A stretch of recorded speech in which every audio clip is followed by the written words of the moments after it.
All right, what's going on, everybody? Week one of the NBA is pretty much coming to a close. We're recording this on a Sunday, so obviously all the games are pretty much just about done. We've got a couple today that I'm actually going to check out, but the best of the week is pretty much over with. There's been a lot of great stuff, a lot of disappointing stuff. I think mostly for Carl's side. I don't know about Blake. I think Blake's pretty happy to get things started. I think I'm I'm pretty very, happy. I'm, I'm very happy because the Yeah, Lakers lost. yeah, I'm definitely happy. We got off to a good start. We're going to talk about maybe talk about my squad a little bit later in this episode. Like I said, Carl's guys are a little 0-2, and y'all had a little scuffle on the bench. You want to talk about that little scuffle first? I don't know what that was about. It was just kind of funny how Anthony Davis grabbed and told him to sit down. But we played Memphis. Yeah, we played Memphis today. So I hope we win that game. Y'all play today? Okay. Y'all won't. Hopefully y'all do. Hopefully I do. I see a 0-3 coming to y'all, coming to LA. I sure hope not. They finna Skip Bayless is about to have it. Even if they win tonight, Skip Bayless is about to have a field day on y'all like tomorrow, like without a doubt. It's nothing I can say. That game on Friday. Oh my gosh, that was terrible. That was horrific. What's the thing? I think you guys are owing. What is it? Owing something since Andre Drummond. Did y'all see that meme where like Andre Yeah, Drummond? since he Yeah. the post up shit. Yeah. We're gonna do something different here. We're gonna have Blake read off something like a take or whatever from Twitter, and we're just gonna kind of react to it and talk about it to get the episode kicked off and started. Blake, what is our first tweet? You sent over a lot of good ones, but what's our first tweet that we're gonna discuss a little bit to get this episode started? So the first one from Jozu is that they said that RJ Barrett, or not RJ Barrett, they said that Tyler Herro is better than RJ Barrett. Okay. Carl, what do you think about that one? Yeah. I don't know. See, my thing is I don't know. Tyler Herro is a better shooter, obviously. He's a better shooter and probably a better, I guess, scorer. But as far as all around player, I think RJ Barrett is definitely all around better. Yeah. He's a better defender. I think Tyler Herro is only good at one thing, and that's shooting the ball. He hasn't really shown. He can dribble better than I thought. I'm be honest. Yeah, he can create his own looks. And that's something we're seeing a lot. We're going to talk a little bit more about him as we move forward in the episode, maybe. But he can create his own looks, and that's something he's doing a lot more this season than last. I mean, to get things started off, I think he's averaging. I'm gonna pull up his number because I had him up actually because I was kind of looking at him. First of all, check them numbers 20 games from now. That's his real numbers. I'm just letting you know. Do you think this is? I mean, he's obviously not going to put these numbers up as the season moves forward. What is it? What is it like? 20 what? So right now he's averaging 28 points on 48% shooting. Yeah, that's not staying. Yeah, that's not staying the whole season. Hey, I mean, if he get hurt right now, or if he just stop playing right now, you say I averaged 28 points last season. That's what I would do. Honestly, bro. If I ever got picked up in the NBA, I'll put up 50 the first game and quit. Yeah, take as many shots as possible. Let me ask you this question. All right, let me think about it. As far as who I think is better, I'd have to give Tyler Herro the edge right now because we did see Tyler Herro play well in the playoffs versus RJ Barrett. RJ Barrett was okay. I don't remember much from him last postseason, but he was decent. He didn't really do nothing. But yeah. On the flip side, I did see Tyler Herro, while the Heat made a finals run, I did see Tyler Herro play at an extremely, extremely high level on that stage, and so we're seeing the start he's having to the season. Granted, RJ Barrett's been solid to start things off. He was really good in that first game against Boston. But I got to give the edge to Herro. But we talk about Herro's points per game right now. Obviously, they're not going to be they're not going to be the same, moving forward as we probably get to like Christmas or whatever. But what's the floor? Like, what do you guys think? What do you guys think Tyler Herro's average is going to be when it's all said and done? Because right now, when we look at him, there's a new level of confidence with him. He has a new attitude. A lot of people, remember he said that he thinks he's as good as anybody in that draft class he was in. So this is a newer version. He's not. So yeah. But just say that he's not. But in a way, even if people don't believe it, if you was in his shoes, you would say you better than him too. Like that's how I'm thinking. Like even though it might be true, like you expect him to say he's not better than him. Yeah. What class? I expect him to be realistic. But I mean, yeah. So I mean, that's true. Because I did read it, I was like, nah, there's no way. But at the same time, like Carl said, when you're a dude, because people kind of overreacted to Tyler Herro last season. Like I feel like people were saying it was a disappointing year. It was more of a disappointing year from the Heat as a whole than it was with just Tyler Herro, isn't? I think people expect because what he did in the his first year and then going into the bubble, I think people expected to see that. I'm like, no, this is just the dude that's just hot. I've seen like rookie shooters get hot like that and people go think like he go start getting all-stars and average 28 points like he's doing now. He's a shooter. Really, to be honest. Yeah, he's a little. I mean, the finishing at the rim. He can dribble. He can dribble. Yeah. What's the floor on his stat line this season? Like as far as points go, right now, like I said, when he's not going to put up 28 the entire season. But what do you think the worst is? 16, 4, 16, 4, and 4. Okay, you're going 16 and you're going 17, Blake. And I think that's an improvement. I mean, last couple of years. Carl had 17. Yeah. First year, he was 14 a game. Second year, he was 15 a game. The shooting efficiency is okay. I can see 17 or 18. I think 18 is the range I really want to see him get. 20 would be amazing. You know, we could see him get. You don't think he'll get 20? Yeah. No, not with Kyle Lowry there. Yeah, true. Not coming off the bench, he won't. I don't know. We've seen dudes put up. Yeah, I know we've seen people, but I know he won't. damn. hey, goddamn, we some of you. No, I'm just saying, man. He's not. You got Jimmy. You got your lunch money or something. You got Bam, Jimmy Butler, and Kyle Lowry there, and you got him coming out. Yeah, but that's true. Let me respond to Jimmy because I watched the game last night against the Pacers, and they put the ball in Tyler Herro. When he's on a roll, they put the ball in his hands late in that game way more than they put the ball in Jimmy Butler's hands. You know, so who knows? They ride the hot hand. That's true. I mean, that is. They riding the hot hand. I mean, you're not just gonna put get a ball to Jimmy. You've been cold all night. Yeah, I'm not just gonna give you go get a bucket. I know you ain't made none, but here, go get a bucket. I'm not gonna say that. Hey, dude, over 15, they give him the last winning shot. Yeah. True. I mean, let's see how off was Jimmy Butler last night. Let me check. That was fun. That was funny as hell. How off was Jimmy last night? Jimmy had 19 on 7 for 22 from the floor. Okay, so I guess so. But you know, maybe he's going to be a dude. And we always knew this too. Like with the Heat, we still. I mean, as good as a team they've always been, we kind of still thought there wasn't enough offense there, even with Jimmy Butler. Jimmy Butler, the last couple of years, has been like just like 20 points a game. There's been a year where he was 19 a game and 18 a game.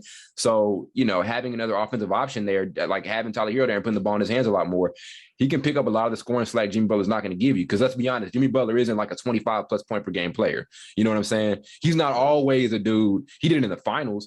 But he's not always a guy you're going to totally just close a game out every single night. So, you know, but that's kind of the thing with the Heat, though. It's going to be a different player every night, you know, whatever. So that's kind of what they do. So I think 18 a game is good. I think 20 a game is something that would be really, really cool to see from them. So, yeah. What was this? I was about to say, I actually think Duncan Robinson is a better shooter than Tyler Herro. He is. Yeah. Probably, yeah. Is Duncan Robinson the top 5 shooter in the league today? Top 10. Probably not top 5. He top 10 though. Yeah, not top 5. He's definitely top 10. That's true. Not top 5, not yet. Okay, he'll get there. He's lethal. He had a pretty good game last night too. He had some clutch buckets. Cause see, I'm in the top 5. He ain't better than me. Who is your top 5? Obviously, who's your top 5 currently? So obviously it's Steph. I got Jared Jackson. No, I'm just playing. Steph. Should I name Clay since he's not playing? Yeah, his name may as well. Yeah. Okay. Steph, Clay, Dame, KD. Who's that 5th dude? I may slip Dunk in that 5th spot. I'm trying to think. Yeah, now I'm thinking about it, man. I don't know. I feel like we missing a dude that can. You're not gonna put Buddy in there? Is Dunk a better? That's tough. Is Dunk a better shooter than Buddy Hield? That's tough. I don't think so. I don't know. Because Buddy can do. I put Buddy over Duncan because Buddy can create his own looks too. I would have to go off like highlights and everything. I don't know. Buddy, yeah. But is Buddy a better spot up shooter than Duncan? He's slightly worse, but he's a much better shooter off the dribble. So you kind of balance those things out. You know what I mean? Yeah. Because if that was the case, you would say Tyler Herro the better shooter than True. Duncan. True. That's true. I'm just going off. It depends what you go off of. I'm just going off straight, just shoot. Like, but you can factor everything. So you can say, but who that 5th person would be though? I'm thinking there's got to be somebody from the Heat, one of those two guys, or I'm trying to think of other players. It's somebody we missing. It has to be. Yeah. Probably, yeah. Kyle Korver ain't playing no more. So. Yeah. I don't know. Who would you say if you had to make 5 right there, Blake? Oh, Steph, Clay, Dame, KD. No, KD, Dame. Buddy. Yeah. Yeah. I think Buddy and Duncan Robinson is close. I may give the edge to Buddy. I just may. Who knows? Yeah, because see, I would pick a dude like I forgot his name. Never mind now. Yeah. That's cool. It's a lot out there. It's a bunch of, you can pick pretty much anybody. It's a lot of guys out there. So yeah, I mean, I'd give the edge over back, swinging over to the tweet. I'd give the edge to Tyler Herro right now. But I think Barrett has potential. I can't even say that. I don't think Barrett's going to have a better like individual season. I think the Knicks, I mean, there's a chance the Knicks may be a better team than the Heat. I think they're almost on the same tier. Would you guys agree the Knicks and the Heat are kind of on the same tier right now? Yeah, kind of, sort of. Yeah. But I mean, from that, I mean, let me think. I say I think Hero's going to have a better season. I don't think Barrett's going to be enough of a priority offensively. Like we said, they've got Kemba. It's a matter of how much they ever get Kemba going, but they've got Kemba. They've got Julius Randle. They've got Evan Fournier there. Barrett's going to kind of be like fourth option on offense, where Tyler Herro some nights is going to be the first. Like there's not ever really going to be a night where RJ Barrett is the first option on offensive end. So I'd give the edge to Tyler Herro right now. Yeah. But RJ Barrett's been great. I mean, I wasn't very high on RJ Barrett coming out of the draft, but he's been pretty good these last couple of years. It depends on how he develops. I mean, in the future, I could probably, if they keep, they'll probably keep Julius Randle. When they keep him, you could probably see him being that second. Can you all see him? I can see him getting that over Fournier. I think it'll be tough right now with him. Because he really develops like he should. This is offensive game I'm worried about going to another level. Yeah, I don't know if it's going to be good enough to be a second option he has the talent for it. I think it's just working at it, really. And it's also situation too. Like I said, you bring Evan Fournier there to be like a third option shot creator or whatever. You know what I'm saying, to go along with Kemba. So I think Barrett has potential to be like 20 plus a game, but in New York, like I said, where there's just so much in front of him right now. I don't know, but Barrett's been great. I think we still want to see some things as far as shot creating goes and all of that, but his 3-point shooting has got progressively better defensively. As we talked about last episode, he looked solid, especially against Tatum in game 1. So we'll really see what happens, but I'm giving the edge to Herro, but Barrett's got all the potential in the world to be like an all-star sometime down the road. I just don't know about this season because of how much is in front of him. Oh yeah, definitely not the season. Definitely not the season. Yeah. I don't know. Knicks. I don't know. See, they think they go get to the finals, don't they? Yeah, they do. New York, don't get too excited. I know it ain't nothing going on up there, but I was thinking the other day the Bulls. I think the Bulls could beat them in the playoffs. That'd be a fun series. You talking about the Knicks? You think the Bulls can beat the Knicks? I think they can beat your team too, Blake. Hell yeah. The Bulls are cold. We gonna talk about them. Yeah. They can beat who? The Hawks. I don't know about that, bro. We'll see. What was tweet number 2, Blake? I think it was the one you sent that the Timberwolves had one of the most underrated big threes in the league. Yeah. I think. Go ahead. Finish what you were saying. Oh no! All I was gonna say was that's Minnesota you're talking about. So I take that with a grain of salt. Yeah. But go ahead, Ty.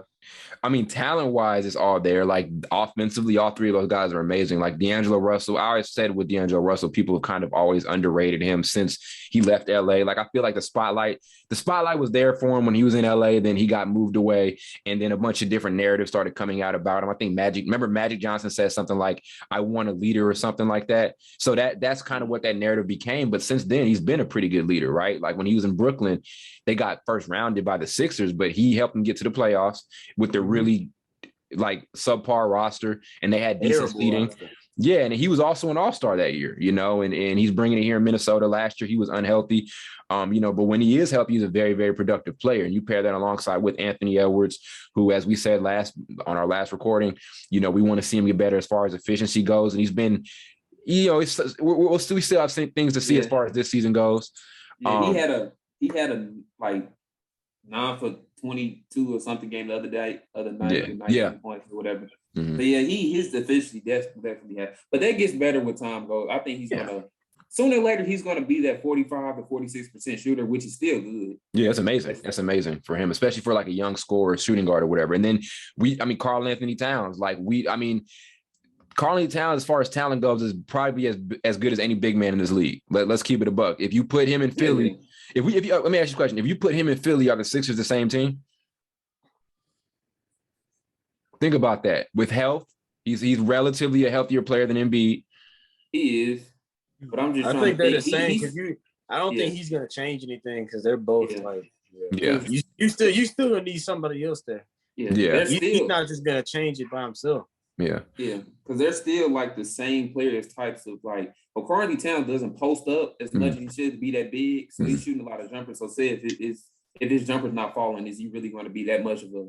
Yeah, true. He can get down there. The same way. He shoots too much too sometimes. Yeah, and also I just thought about Embiid's a better defender than Karl-Anthony Towns right now. He was almost Defensive Player of the Year last season, actually a couple of times before. So, but yeah, I mean, I don't even think those dudes like each other too. It's crazy. They don't. Oh yeah, they don't. Have they both dunked on each other before? Is that like they both? I know. Remember? I don't know if y'all remember this. And Karl-Anthony Towns put him in the headlock. Mm-hmm. That was. I thought that was Ben Simmons. No, Karl-Anthony Towns put Joel Embiid in the head. Yeah, remember they were fighting in the backcourt. Everybody was back on defense. They grabbed each other. That was Simmons. Simmons put a cat in the headlock. That was Joel Embiid. That might have happened too. Actually, now I'm thinking about it. But Joel Embiid and him actually fought. And I know. And then after that, that's when if you look it up, that's why. Ben Simmons. He did get in a fight with Ben Simmons too. That did happen. That's hella funny. Damn, but I mean, Towns has always been a beast, man. Like you know, always consistent. You know, the talent is always there. I mean, he's another young guy who's kind of subject to negative narratives about him. Remember with the Jimmy Butler situation, and then people were saying he was soft, and that whole team was soft, and that just was changed. He lying? Was he lying though? No, he was not, and that just changed the way we looked at all of. That's the changed the way we looked at the entire Minnesota's team, like talent and everything. Yeah, because if you look up his highlights when he talk trash, bro, he be looking down at the ground. Yeah, like, he showed what? He be like this. Look, hand one. Like, look up at me. Look him in his face, bro. Yeah, I mean, it all depends on what they're able to do. I always question the fit, between Anthony Edwards and D'Angelo Russell. I was never a big fan of, having two big-time scoring-minded guards playing together. And D'Lo's also plays the two guard a little bit, so I thought there was going to be a little bit of conflict there. But they're great on the court together, for sure. They're not doing anything defensively, but offensively, the upside is magnificent. So I think, it just depends on what they're able to do this season. They ain't doing anything in the win column either. No, they're not. Like we can think of. There are so many duos and trios that are great, but it's just a matter of what's their output going to be. What's their season going to be? You heard that thunder too, Carl? Yeah. Well, it's a matter of what their output or what their record is going to be at the end of the day. So yeah, they're an underrated big three, but I can't even say they're underrated because their team sucks. So what are we supposed to say about them? You know what I mean? You might be talking a little bit too bad about the Timberwolves. As soon as you said something bad, they start thundering. Right, yeah, that was God telling us to talking about it. They're 2-0 right now. They're 2-0, so that won't last too long. Just like y'all teams 2-0, that won't last. Next week you gonna be 2-8. I'm telling you, we're gonna go right in. Hopefully we don't end up like 0-10 though. That would be hilarious if y'all did. Yeah, I don't know about but I don't know about underrated because, like I said, you can't underrate somebody who's like as a team they've sucked. You know what I mean? Not good. Yeah. Just say it right, Ty. You can't underrate somebody that's not good. Yeah, that trio. But like I said, that trio has a bunch of talent and they're really good. Like that's 3 dudes who can average over 20. That's amazing. But the team just bad. So, but look. Yeah, I was just gonna say, look at the blessing in disguise that Zach Lavine got getting traded away from a team like that, and becoming a way better player. And look at the team he got that management put around him now. That Karl-Anthony Towns should have been like on draft night. I don't want to go there. Yeah, it's rough, bro. But who knows? Minnesota's got talent, bro. Like they're a team that it gets overlooked. We talk about young talent from top to bottom. We talked about a couple episodes ago. Naz Reid, Jaden McDaniels. My goodness, Jared Vanderbilt, who people are starting to like as a defender and like a rim runner. So the talent is all there. I don't know if the coaching is. I don't know if the system is, but the talent is all right there for this team. It's just a matter of putting it all together. But yeah, I like them all. I'm a big fan of D'Angelo Russell. I'm a big fan of Cat and all of that. But, I can't call somebody underrated if the team has been bad the last couple of years. So, yeah, solid take, but, Hopefully they're like the Suns. They have a lot of talent throughout the years, like 5, 6, 7 years maybe. And then they become good. Yeah. I couldn't hear you for real. Kind of low. Yeah, you sounded low. Turn up your audio a little bit. Yeah. So yeah, those were our Twitter takes. We're gonna put a snippet out, and then we're going to at you on Twitter. So hopefully we can get you to come over to the show and check us out. Great tweets there, Blake. On top of that, I wanted to get into a couple of teams who have been off to pretty good starts to the season. I want to start things off, and I know I sent you guys a bunch of topics, but I didn't really include this team in the list of topics. But you guys have clowned me and made fun of me for my squad for a very, very long time. We're 2-0 to get the season started. We've looked solid defensively. Right now, Kyle Kuzma's been looking pretty good. We got a big win against Indiana the other night at home without Bradley Beal, and Spencer Dinwiddie had a really, really good game. So, and right now he's averaging 24 and 8 assists a game. So I just got to commend my Wizards. We haven't talked about him really much since the summer. Now it's the fall. Last time you guys had something to say about him, it was something super negative, but we get off to this nice start to the season, and we beat 2 somewhat quality teams out in the Eastern Conference. That first game, I think we beat Indiana, and then we beat some other Eastern Conference team in that first game of the season. But yeah, I'm happy with our start to the year. I think, I don't know what y'all want to say about it, but I did a take on Snapchat, and I want to get y'all opinion on it. Do you think the Bradley Beal and Spencer Dinwiddie backcourt could end up being better than the John Wall and Bradley Beal backcourt? Before I say it, can you all hear me? Nah. Well, I think. Well, I won't say no right now. This looked kind of iffy these first 2 games. I do notice that Brad Beal, he's not really scoring like he used to. Well, he was hurt last game, yeah. Oh, well, okay. Yeah. Well, that first game still, he's not really. And I remember we were talking about if he was really going to keep averaging those 30+ points. But I think what made those 2 exciting is just that athletic ability.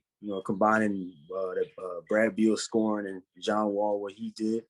I think Spencer Dinwiddie, he has a nice slower pace to the game. So it'll take some getting used to, but I think it'll be good. I don't think it will be as fun. That was a flashy offense. I don't think it would be as fun, but it'll be a lot more effective once they start adding some more pieces. I agree for sure. And I think my biggest thing, we go back to that John Wall, Bradley Beal backcourt. The biggest thing was Wall's offense wasn't really there to match Beal's, right? We knew Wall was a facilitator, but at times his inability to really shoot the basketball was kind of a detriment to the team. And that's pretty much what I think kept us from getting over the hump. There was the one year where we lost in the conference semifinals, I think, against the Celtics with Isaiah Thomas and everything on there. We lost in those conference semis, and I was thinking the next season, this is going to be our year. John Wall just has to get a jump shot, and it never happened. Now you pair Bradley Beal alongside with the guy who can shot create, and a dude who's also hungry. Spencer Dinwiddie, we've said it before, he's a guy who's got all the talent in the world to be like 25 a game, but and it seemed like he was on that path, but then obviously they bring in Kevin Durant and Kyrie and James Harden, and then him and Karis LeVert kind of got pushed to the side, but now he's in this newer position to where he can put up those numbers that we know he can put up, and I think from that standpoint that I think as far as scoring goes, and I just think balancing things out, with his ability to play, making all that right alongside with Bradley Beal's ability to score the basketball, that I think this backcourt is going to be super, super lethal. They're going to be good at closing out games where, maybe there were some issues with that with John Wall back in the day. So, I'm a fan of it. I'm a major fan of it. I've also been a big fan of Montrezl Harrell. He's averaging 18 to get the season started. He's floor running. He's finishing around the basket at a high level. And he's a guy who kind of needed that redemption as well. We've said it before. The Wizards are a redemption team. A lot of the guys on this roster right now are looking for another opportunity because just stuff didn't work out for him last season. The entire shit with the Lakers didn't work out with Trez. So, he's looked good in the first couple of games of the season. So, and it's just 2. I don't want to get too happy. And they're against 2 iffy teams in the Eastern Conference, but I'm liking what I'm seeing so far. Can you all hear me now? Yes, we can. Yeah, Okay. Because I want to talk about this. You all faced the Raptors. That's a quality team. Because I was trying to remember who it was, but Raptors, and then who was the last game? Pacers. I think it was Indy that game after that. Yeah.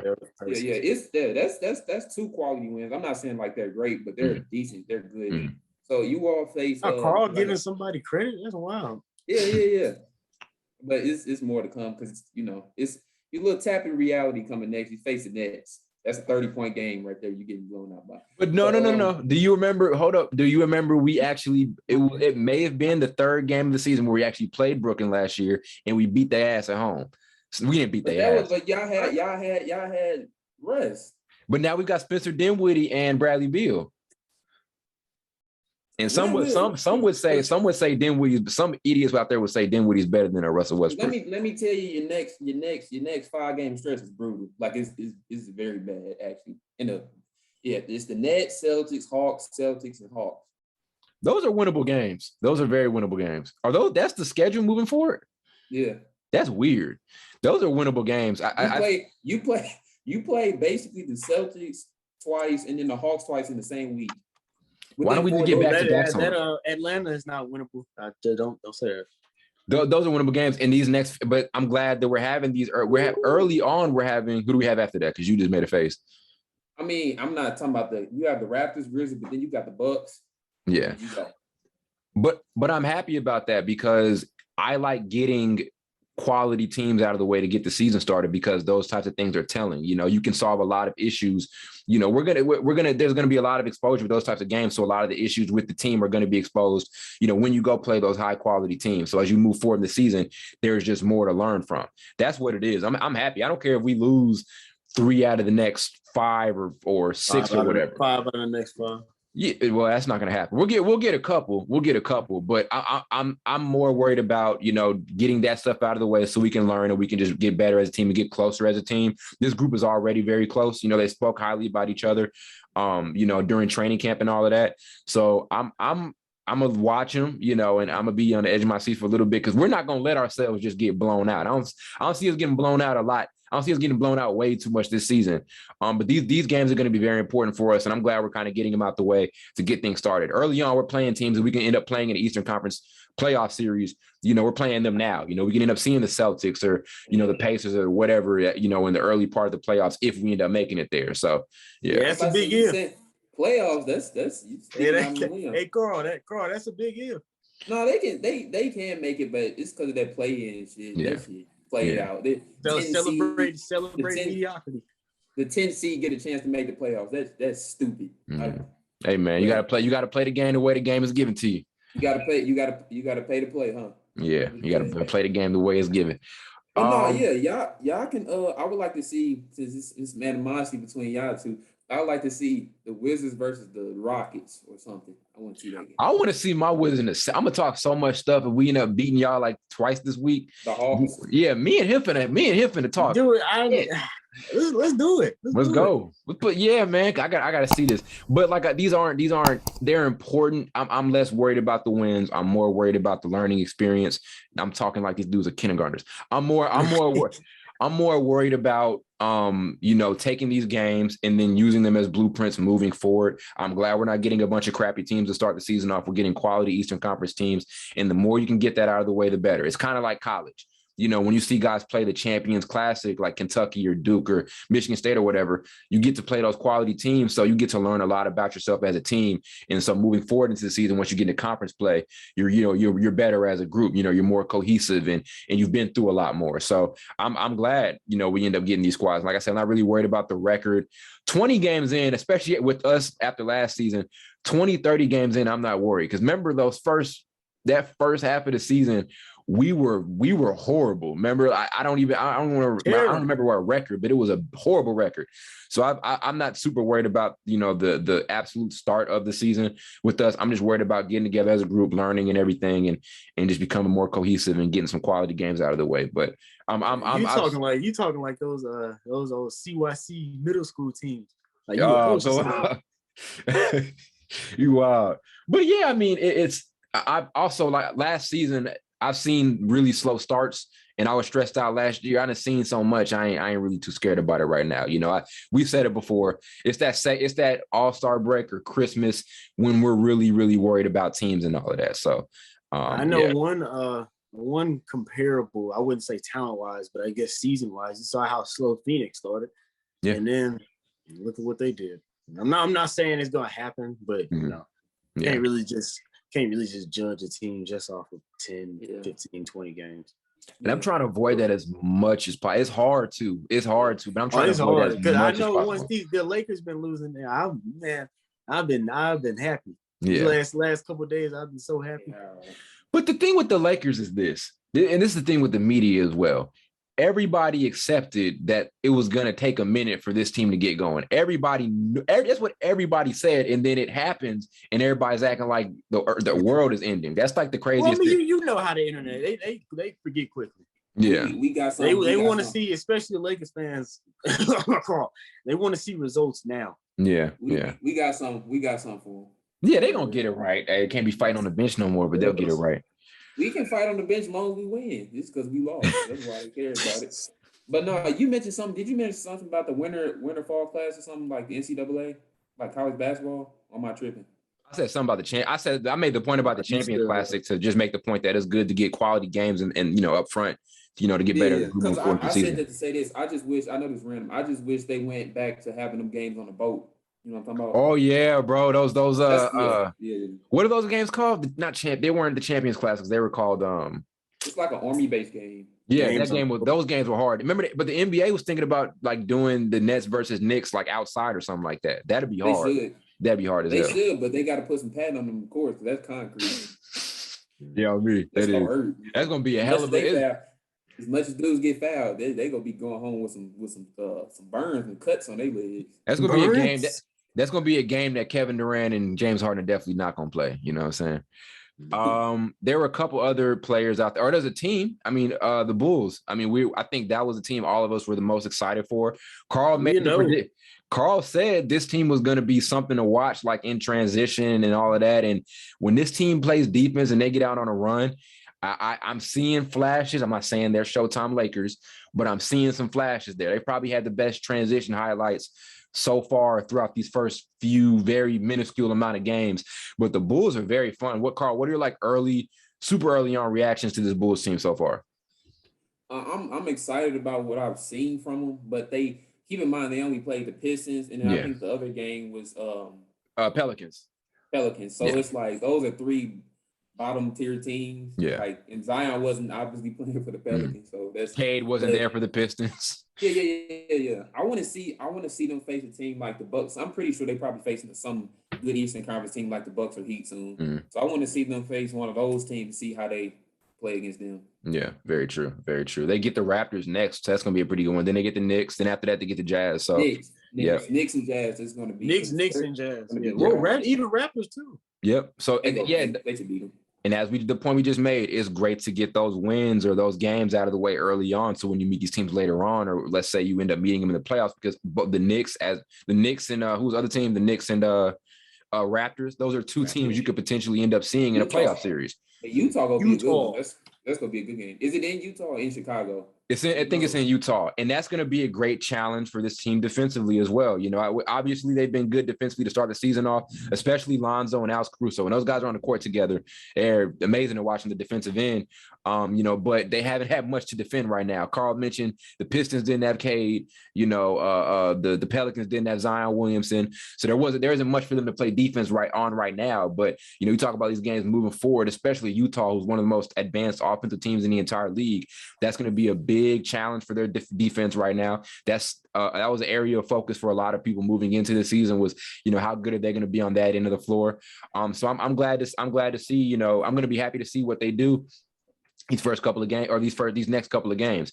I don't need them to go 3-0 over the next three. You know, we're just trying to see some things and just have more to evaluate from, because right now the sample size, even though they're 3-0, the sample size is small as hell, beating them crappy teams that they just played last week, you know? So yeah. I wanted to ask you this before you move on. Can you see Lonzo being in the running for like most improved on that team? Yeah. Yep, for sure. He's making that case that these first 3 games he's been. Yeah. I don't know if y'all saw that block he had. Oh yeah, I posted it. That was our best. He's been good. He's been good. Nah, I just need him to be consistent throughout the whole season with this. Yeah, he might force my hand to pick up his nickname I got for him, Increment Man. You might take that away. Yeah. You got to.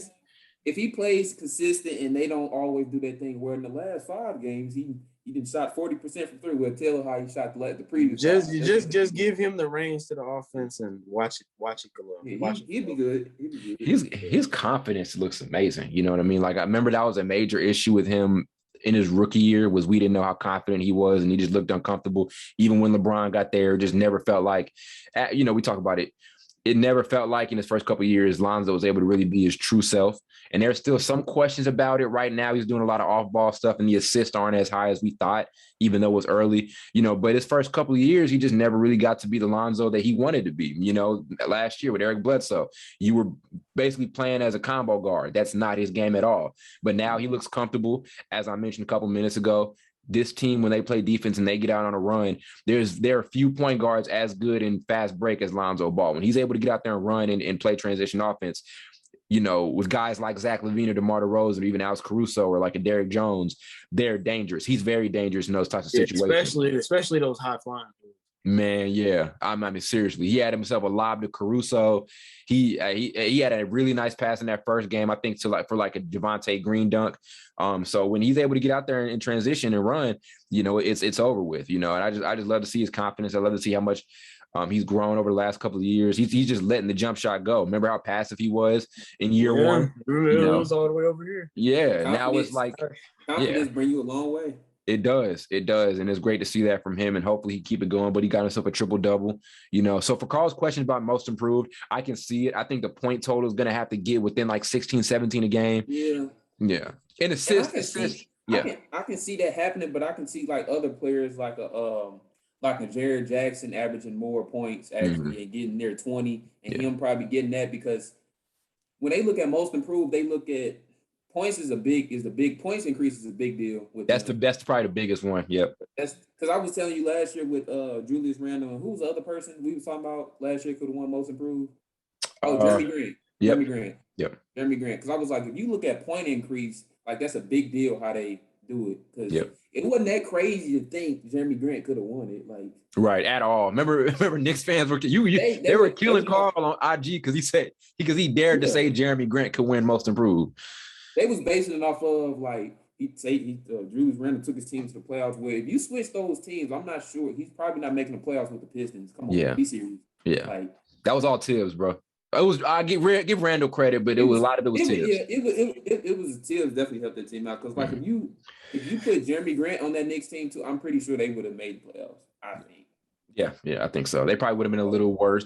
Who knows? I don't know. They probably would have been a little worse, but nothing to make it seem like, oh, Jeremy Grant shouldn't have won most improved. Like he could have got some. He should have got some votes. I think he did a couple. Yeah, he should have for sure. I think. Back to I definitely think so, and I think for him also the assists. Lonzo's assists have never really been what we've wanted them to be his whole career. Like I think. I mean, his first 2 years, he had I think 7 or 8. Or 7, 7. They kind of as he got more confident, like offensively, I think they went down a little bit. But I think we expect like 7 to 10. I think that's the range. So year one, Blake was right. He was 6.97. Blake, he was 7 assists a game, actually 7.2. Then year 2 was 5.4, which is reasonable because you're playing with LeBron. Then in 2019, back to 7 assists a game. Then last year, 6 assists, and this year 5. So Zoe, as Carl mentioned, we want to see 8 and 10. This is a dude who I think he should have been top 3 in assists at some point in his career by now. Really, with the passing ability he has, and that was the best attribute. That is the best attribute about his game at the end of the day. We talk about his shooting and his ability to get to the basket and his defense. But the thing about Lonzo is his passing. And so I think he should be north of 8 assists a game. But if he can get like 17 points, 8 assists, and if the percentages hold up, his 3-point percentage has been solid, but the overall field goal percentage has been has been, I think, like in the low 30s or the high 30s, and so far in his career, if I'm not mistaken. Let me check myself on that. Yeah, for his career, he's 40%. He's 40% for his career, which is okay. It's not great. He said late 30s. I started to scratch my head.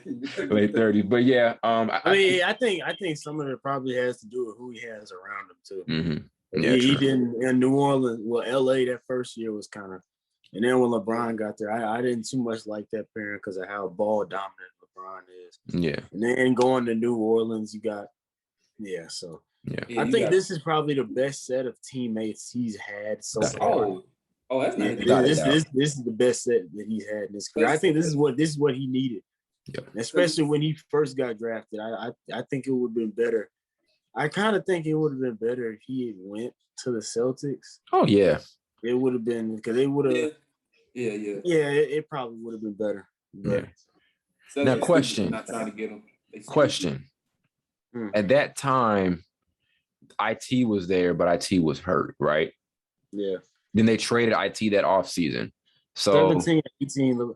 Lonzo was drafted 17. Yes, with Tatum. Mm-hmm. Okay. So IT's season was 17, 18.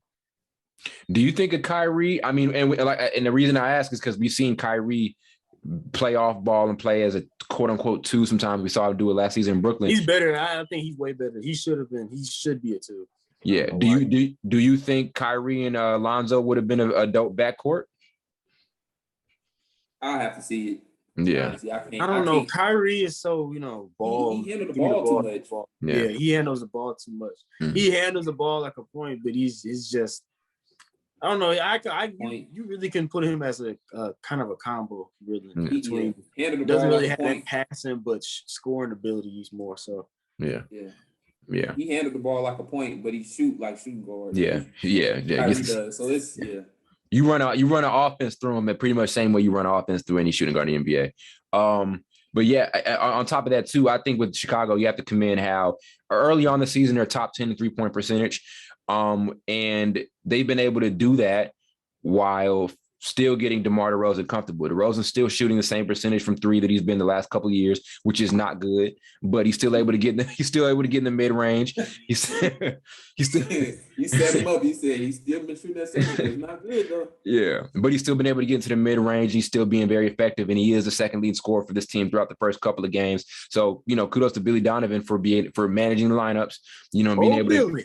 Yeah, really? And being able to get him in position to succeed, along, with those other guys. And the spacing for this team, I don't know why I questioned their 3-point shooting ability so much. Because you think about the spacing they've got, with Zoe, who's improved year in and year out as a catch-and-shoot shooter, Zach Lavine, Vucevic, you can play outside the 3-point line, Pat Williams. This team can space the floor around DeMar DeRozan. Like, he's probably the only dude in most lineups who just can't shoot. So they have a lot of spacing around him, which has been to their benefit so far this season.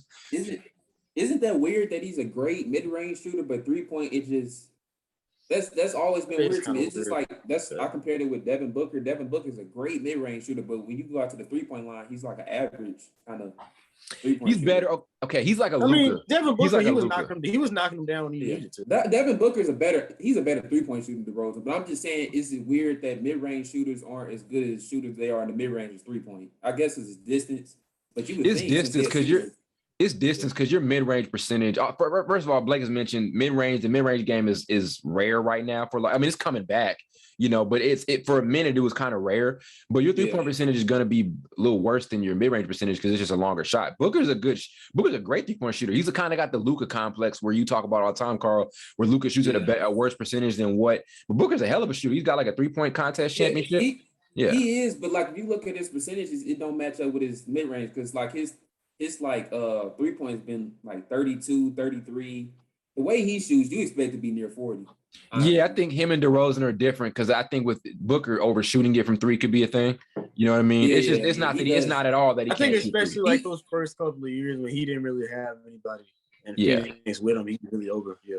Yeah. I think it's a matter of him overshooting it. Maybe I think that's what it is. But I see what you're saying. I'm not necessarily comparing. I was just asking like. You answer my question. Why you think mid-range shooters aren't as good as mid-range and 3-point as they are mid-range? It's distance, I guess. It's distance. It says distance. For sure. But yeah, Chicago's in a great place. I want to get to a Bulls game this year because they look fun as hell to watch out for real. Very fun. Yeah, very fun. Another name there. Carl had one, but I want to mention one more guy in between. Or we're going to talk about another guy. CJ McCollum has been off to a very, very hot start. And last night he was torching Phoenix. Right now, let me pull up his numbers. Right now I think 28. 28 points. 28. Let me see what his numbers are for the season. Right now, he's averaging 31 points on 56% shooting and 55% from the three-point line and 4 rebounds a game. It's funny because McCollum's been like a perennial all-star snub his entire career, and he's almost as good as any tier 2 shooting guard in the NBA. Like you can argue he's as good player to player as Brad Beal. You can argue he's almost as good as Chris Middleton. Everything is so situational, but I wouldn't put him on that Brad Beal. Unfortunately, he's just in the West, and he's not making the West. If he was in the East, he was in the East, I would personally say he's better. I would take him over. Would I take him over Chris Middleton?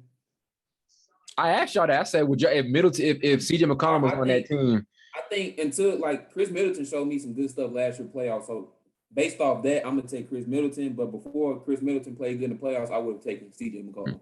Yeah. Easy. Yeah, but if you look at his game, I mean, his talent is like his talent, his ability, his shot creation is ridiculous, and he's probably one of the better ball handlers at the shooting guard position in the entire league. We know ball handling to be obviously the thing for the point guard, but he does it as well as pretty much any point guard right now in the entire NBA. But to see him get off to the start is amazing. I really hope we can see him get an all-star season going for himself, and maybe that can set a standard for him moving forward into his career because he's too good.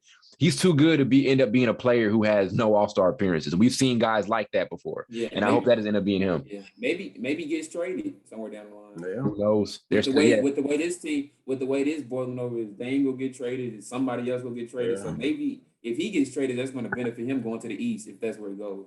Yeah, for sure. But he's off to a very hot start. I'm glad to see it. Definitely one of my favorite players to watch. Extremely talented. And he, like I said, he was just torching Phoenix last night. It was ridiculous. Him and Dame were torching them together. And that's what we want to see. The better this backcourt is and the better they are defensively around that backcourt, the better. I know I said better like 5 times in like one sentence. But better man. But also defensively last night, they looked great against a pretty much advanced Phoenix Suns team, and if they can keep that going, it'll be amazing, So I like what they did. It was a solid win against the Suns team that was coming off a win against the Lakers at Staples Center. Carl's happy because how you see it. How you see Phoenix got their ass beat. I like to see it. You wanted to see it happen because you were trying to get some pay. You had to find some way to get payback for y'all taking that L. When we face the Suns next, we go blow them out. We owe it to them. They've been whooping our ass lately. We owe it. We need to beat them by at least 20. They've been whooping y'all ass since what? Whooping's gonna continue. Yeah, basically since game 3. They didn't blow us out since game 3. Yeah. Those whoopings are going to continue. Hopefully not. Then there's not much to talk about as far as offensive production, but Carl, I want to pull this stat up because I'm glad you mentioned him in the chat. Off night defensively has been everything as advertised. And please let me have this number right now. By the way, off night is Davion Mitchell's nickname. Yes, sir. Damn, I don't have the numbers right now. Does anybody have Davion Mitchell's? Oh, here we go. Okay, I'm about to say. He's held Damian Lillard, CJ McCollum, Mike Conley, and Jordan Clarkson, and those have pretty much been his primary offensive assignments so far this season. He's held them to 25% shooting at the start of the season. And let me pull up the game by games. When he guarded Jordan Clarkson, guarded him for 8 shots, 2 for 8. When he guarded Dame, guarded him for 7 shots, 1 for 7. And when he guarded Donovan Mitchell, guarded him for 6 shots, 2 for 6. Do you guys think that we can end up seeing Davion Mitchell make an all-defensive team in his rookie year? I wouldn't be surprised the way he started. I would not be surprised. He's that type of dude that says, okay, I like offense, but defense becomes offense if I play. I think he's much better defensively. Mm-hmm. Yeah, I don't think people realize, you can really convert defense into offense. Yeah. If you play your butt off on defense, you can easily get steals. Because Jason Kidd said this once. I think he said it to who did he said it to somebody. I think it was Charles Barkley. He said, man, if you just play defense and got steals, you can average 8 to 10 more points. Everything comes to you. And to your point, that's why Ben Simmons is effective. That's why he's able to do what he does. That's why Lonzo Ball is able to do what he does, because they play defense and they find ways to convert that into transition points. Imagine if Ben didn't play defense. Oh God. That boy would be averaging. He'd be an average player if he didn't play defense. Yeah. An amazing, a grand total of 8 points. Yeah, probably. But yeah, I mean, defense means everything. And I think he takes pride in his defense more than anything else. And his rookie year isn't really going to be judged by his offensive output. We all know that he's in a weird situation where he's got to kind of compete with two guys who are just going to start over him. You know, Tyrese Halliburton's got his spot locked down. Really? Yeah. Who's the other guy? I mean, if they start Buddy Hield not start, but I mean, I know they've been bringing Buddy Hield off the bench. Mm-hmm. Yeah. To that, that Tyrese Halliburton, De'Aaron Fox. So yeah. But as far I'm talking about like the point guard spot, you know what I mean? Like these guys. I mean, really too. I was kind of confused when they picked Halliburton. I was like, how are we going to ask Halliburton to be his best self playing with De'Aaron Fox? But they found a way to make it work, surprisingly. So I don't think too many people are going to be way, way too critical about Davion Mitchell's ability to do things offensively. You know, he can have a couple of really good games here, but I don't think he's going to average over 10 a game. But what we really want to see from him is the defensive impact. And he's done a great job of that early on into the season. As I mentioned, I think he takes the most pride in his ability to defend. Rarely do you see a rookie go out and check the best player on the opposing team and do it so willingly, and that's what he's doing. Yeah. That's how you learn. His lateral quickness is crazy. Yeah. Side to side. I think that's his footwork. He got a football body. That's also the thing too. Like the refs let him play, and I like that. I like the refs let him play. I wish they do the same with Dillon Brooks, because sometimes I know Dillon Brooks fouls a lot, but sometimes it's just physical defense, and you got to kind of let some of that go. Well, sometimes he just hit people in their throat. He be grabbing and scratching and biting. He choke slammed somebody in the middle of the game. Over there biting people. They trying to post them up. You said biting. But yeah. I think he's gonna be great. I think we can have a year where we see two rookies make all defensive team. I think Evan Mobley. Has that ever happened before? No, we've never had a rookie make all defensive team before, actually, ever. Yeah. So we could see Evan Mobley could do it too. Evan Mobley, he's going out there. He's been pretty good. He had 17. He had 17 and 11. He looked pretty good. I made a tweet yesterday, going a little off topic here, but did y'all see my tweet that I made? I said Evan Mobley at one point in his career, or at some point, is going to be the best big man in the NBA. Like his skill set. Yeah, for sure. Yeah.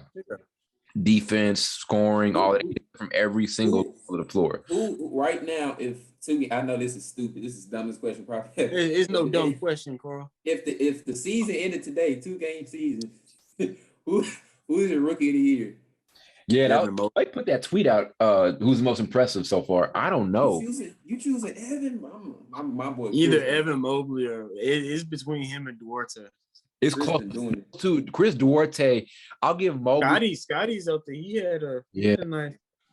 Yeah. My thing is before Tyson. My thing is with Chris Duarte. They've given him a lot of freedom. I'm like actually surprised how much like. Well, I think it's because he's more mature. I don't know. He's getting the ball like a vet and just handling the ball down the court and shooting turnaround jump shots as a rookie. Last night he was. I mean, you said the freedom. Like he's been amazing and he's been effective. But last night he had so much freedom. He took like 3 really bad shots in a row, and they kept him in the game. Sometimes that's not. I'm be honest. Sometimes that's not good for a rookie. It can be bad. It can be good and bad because, like, say when your team becomes like, when Karis LeVert comes back, and he still takes some of those shots that you kind of consider bad, but he hasn't been playing long enough to get that respect to take them. Yeah, it can turn out bad. But like I said, Karl, I mean, he let him put him up. He even ran the last play. They tried to win the game in the fourth quarter. They ran the last play through him. It was like a fadeaway jumper in like the left corner or something. You can tell by him at the end of the day, whenever he starts playing basketball, he gonna get his shots up no matter what. He gonna get his shots up either way, and he knows how to create space and he knows how to get a lot of the shots that he missed also were makeable. There were some like deep threes he took, but some of the mid-rangers, if you look at his percentages, a lot of the mid-range shots that he took were makeable. But to see, Rick Carlisle, you don't really see lower, not really, he wasn't really a lower first round pick, but like those, middle of the first round, you don't see those middle of the first round picks get that much freedom and all of that much priority on the offensive end. You don't see that a ton. Yeah, I'll say this though. I don't think it would have happened if Karis LeVert and what's the other dude's name? TJ Warren. TJ Warren was there. I think that's why he's getting freedom. Yeah, that's probably big. Who else? What type of like guard on that team can score really? Just Malcolm Brogdon. Malcolm Brogdon can. That's the only other one. But if TJ Warren and Karis LeVert there, he's probably not even. Yeah, he'll probably kind of go back to being that off the catch, type of guy. But he'll still be effective in that for sure. He did it a lot in the first game, did it in the second game, and did it when he was asked to do it last night. As I mentioned, they ran the last play through him, which was a catch and shoot shot, and he do you see how close it was? It was in and out.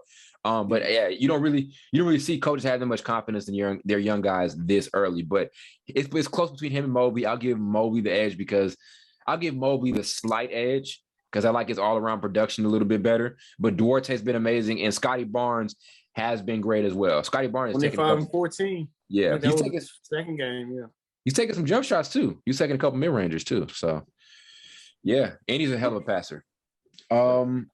That's what. Carl, do you want to do some game predictions for this week? Oh yeah. Put that schedule up. Hopefully we can get some good ones here. I'm trying to think. I forget who played. I know there are some crappy ones on NBA Wednesday that they put up there on ESPN. Ain't that something? I looked it up. Now they don't want to pull them up. Really? Yeah. I mean, you got to look up NBA scores. Yeah. Let's go tomorrow on Monday. Okay. Celtics Hornets. This would be a fun one. Celtics need one. I'll give it to the Celtics. Okay. Hornets. You said Hornets. Okay. I think I'll take the Celtics. Bucks Pacers. Going Bucks. Yeah, me too. Wizards Nets, but it'll be close. Net. Oh, you being serious? It'll be close. It'll be close. I'm gonna pick the Wizards. I'm gonna pick the Wizards. The Sixers I'll pick the Wizards too. Who cares? No, but you can't change your pick because I'm gonna be the dark horse pick. You gotta I pick them. I just picked the Wizards. Hey, dude, you can't be switching, but I'm just playing. Pistons, Hawks. Hawks. As Bulls, Raptors. I'm picking Bulls. Bulls. Pick the best from this week. It's not a lot. Dude. I'm trying to. You got Warriors. You got the Warriors playing the Thunder. That's I don't know. Warriors. Yeah, that's 76ers Knicks. That's a good one. That's the toilet bowl right there. I'll give that one. I'll give that one to the 76ers. Okay. Knicks. I say Knicks. Yeah. Nuggets, Jazz. That's a good one. I'll give it to Utah. I don't like to give Utah credit, but I may give it to them. I'll give the Nuggets. Lakers, Spurs. Decent. Lakers need to get these couple. They got a little couple Jimmys here and there. They got to get those. Yeah. Jimmys. And then that's the decent game. Yeah. That's it.